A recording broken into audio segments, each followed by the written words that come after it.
অভ্যুত্থান করে আসা মানুষ, শেখ হাসিনাকে এই বাংলাদেশ থেকে হটাইতে পারছি, আর এই মির্জা আব্বাস তাদের বিরুদ্ধে আমরা কথা বলতে পারবো না, এসব ভয়ভীতি দেখে আমাদেরকে আটকাবে, ভেবে থাকেন, এটা তিনি অত্যন্ত ভুল করছেন এবং উনি বুঝেন নাই তিনি আজকে কি অপরাধটা করে ফেলছেন। মির্জা আব্বাসের ইতিহাস আমরা জানি, আমরা ওই ঢাকা শহরে বড় হয়েছি। জিয়াউর রহমান মির্জা আব্বাসকে ডেকে একটা হুন্ডা এবং 30 টাকা দিয়ে বলছিলেন আমার সাথে রাজনীতি করো এবং ইলেকশনে কাজ করো। ওইখান থেকে তার রাজনীতির যাত্রা বিএনপির সাথে। সেই জায়গা থেকে তিনি ঢাকা শহরের সাম্রাজ্য তৈরি করছেন। এই সাম্রাজ্য কিভাবে হয়েছে এই বাংলাদেশের মানুষ জানে, ঢাকা শহরের মানুষ সেটা জানে।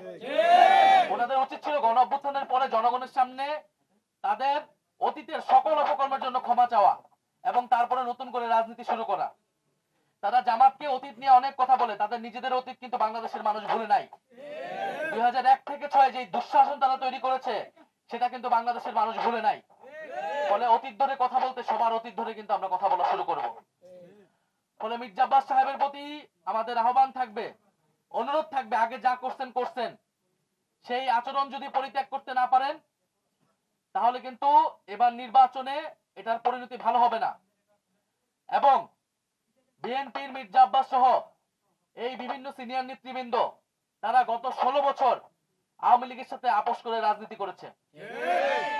আপনারা দেখবেন তাদের বেশিরভাগের ব্যবসা বাণিজ্য সবকিছু আওয়ামী লীগের লোকদের সাথে সংশ্লিষ্ট এবং তারা নিজেদের ব্যবসা বাণিজ্য অর্থ সম্পত্তি টিকানের লোভে, টিকানের কারণে, নিজেদের স্বার্থের কারণে তারা হোল হার্টেডলি কখনো রাজপথে নামে নাই, মাঠে নামে নাই। ছাত্রদল, যুবদল, বিএনপি, তৃণমূলের নেত্রীরা, নেতাকর্মীরা জীবন দেওয়ার জন্য প্রস্তুত ছিল, কিন্তু এই মির্জা আব্বাসের মতো নেতারা ঢাকা শহরে কোনো গ্রিন সিগন্যাল দেয় নাই। গণ অভ্যুত্থানের সময় তারা মির্জা আব্বাসদের জন্য অপেক্ষা করে নাই। ছাত্র শিবির, ছাত্রদল, গণ অভ্যুত্থানের বৈষম্য বিরোধী সকল নেতাকর্মীরা জনগণের জন্য রাজপথে নেমে গিয়েছিল। ফলে মির্জা আব্বাসের যে ব্যাংক ব্যালেন্স, তাদের যে ব্যবসা, তাদের যে সাম্রাজ্য, সে আওয়ামী লীগের সময় পুরাটাই ইনটেক ছিল এবং এটা বেশিরভাগ বিএনপি নেতাকর্মীদের আপনি দেখবেন খুঁজলে একই জিনিস পাবেন। একমাত্র ব্যতিক্রম ছিলেন বেগম খালেদা জিয়া, এই জন্য তাকে কি অবস্থা ছিল, কারাগারে তাকে মৃত্যুর মুখে পড়তে হয়েছিল। ফলে আমরা সেই অতীত ধরে কথা বলতে চাই না, বলতে গেলে অনেক কথা বের হয়ে যাবে। রাজনীতির মাঠে এসেছি, সুষ্ঠু নির্বাচন চাই। শরীফ ওসমান হাদী এই ঢাকা 8-এর মানুষের ভোটাধিকারের জন্য, গণতন্ত্র প্রতিষ্ঠার জন্য জীবন দিয়ে গেছেন, এই একই আমরা কন্টিনিউ করতে চাই। কিন্তু আজকে যেটা হয়েছে এটা খুবই দুঃখজনক, খুবই ন্যাক্কারজনক এবং এটা অস্বীকারের চেষ্টা আরো বেশি ন্যাক্কারজনক। হাবিবুল্লাহ বাহার কলেজে একেবারে চিহ্নিত ছাত্রদলের ক্যাডার সন্ত্রাসীরা এটা পরিকল্পনা করে এটা করেছেন। মির্জা আব্বাসের নির্দেশে, তারেক রহমানের সম্মতিতে এই ঘটনা আজকে ঘটেছে।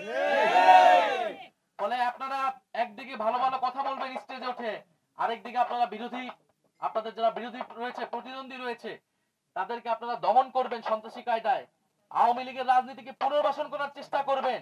এইটা আমরা বাংলাদেশে হইতে দেব না। ফলে আজকে আমরা হুঁশিয়ারি দিচ্ছি নির্বাচন কমিশনের প্রতি, আমরা দেখতে চাই এটার ব্যবস্থা তারা কি নেয়, কলেজ প্রশাসন এটার কি ব্যবস্থা নেয় এবং বিএনপি দলীয় ভাবে এটার কি ব্যবস্থা নেয়। এরপরে বাকি জবাব আমরা রাজপথে দিব, আমরা 12ই ফেব্রুয়ারি ইলেকশনে দিব। আর আপনারা দেখতে পাচ্ছেন